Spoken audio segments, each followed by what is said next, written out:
11th admission 2025-26 ची allotment list लागलेली आहे। भरपूर विद्यार्थ्यांना नो रेकॉर्ड फाउंड। तर या शब्दाचा अर्थ काय होतो याबद्दलची संपूर्ण माहिती आपण या व्हिडिओमध्ये बघणार आहे।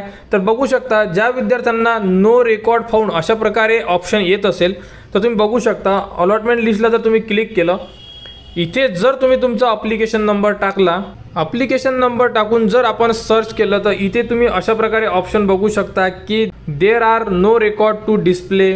तर या शब्दाचा अर्थ काय आहे तर आपण अंदाज लावू शकतो की या विद्यार्थ्याचा नंबर कोणत्याही कॉलेजला लागलेला नाही आहे। म्हणजे तुम्ही जेही ऑप्शन टाकलेले असेल राऊंड 1 मध्ये 1 पासून तर आपण 10 पर्यंत ऑप्शन टाकू शकत होतो। यामध्ये काही विद्यार्थ्यांनी 1 2 3 अशा प्रकारे ऑप्शन टाकलेले आहे, परंतु त्या कॉलेजचा कट ऑफ जास्त असू शकतो, त्यामुळे तुमचा नंबर लागलेला नाही आहे असं आपण समजू शकतो।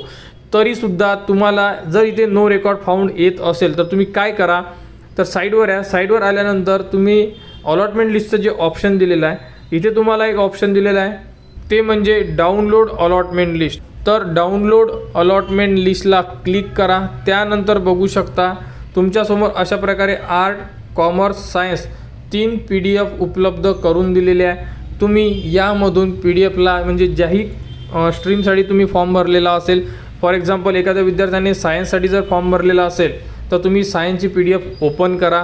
ओपन केल्यानंतर तुम्हाला त्यामध्ये संपूर्ण माहिती दिसून पडेल। ज्यांनी आर्टसाठी केलं असेल, कॉमर्ससाठी केलेलं असेल तर तुम्ही ती PDF ओपन करू शकता। अशा प्रकारे तुमच्यासमोर लिस्ट ओपन होणार। यामध्ये तुम्ही तुमचा ॲप्लिकेशन नंबर चेक करू शकता। यामध्ये तुमचा ॲप्लिकेशन नंबर आहे किंवा नाही आहे तुम्ही यामध्ये चेक करू शकता। जर तुम्ही PDF ओपन केली तर तुम्हाला इथे सर्च ऑप्शन दिलेला आहे, तर इथे तुम्ही क्लिक करा। इथे क्लिक केल्यानंतर इथे तुमचा जोही ॲप्लिकेशन नंबर आहे तो तुम्ही इथे इन्सर्ट करा। इन्सर्ट केल्यानंतर त्या PDF मध्ये सर्च केला जाणार। त्यामध्ये जर नो रेकॉर्ड फाउंड आलेलं असेल तर तुमचा नंबर लागलेला नाही आहे असं आपण समजू शकतो। तरी घाबरण्याचं कारण नाही आहे। जर तुमचा या राऊंडमध्ये नंबर लागला नाही तर आपण राऊंड 2 सुद्धा भरू शकतो। राऊंड 2चे फॉर्म 9 तारखेनंतर सुरू होणार।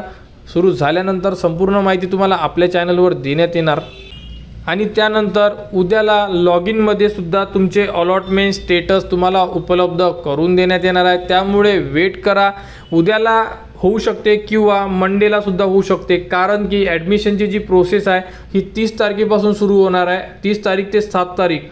तर या पिरियडमध्ये आपण ॲडमिशन घेऊ शकतो। तर मे बी तुमचा जेही कॉलेजचे अलॉटमेंट तुमच्या लॉग इनमध्ये आपल्याला 30 तारखेला उपलब्ध होऊ शकतात। ते उपलब्ध झाल्यानंतर सुद्धा तुम्ही चेक करू शकता की आपला नंबर लागलेला आहे किंवा नाही लागलेला आहे।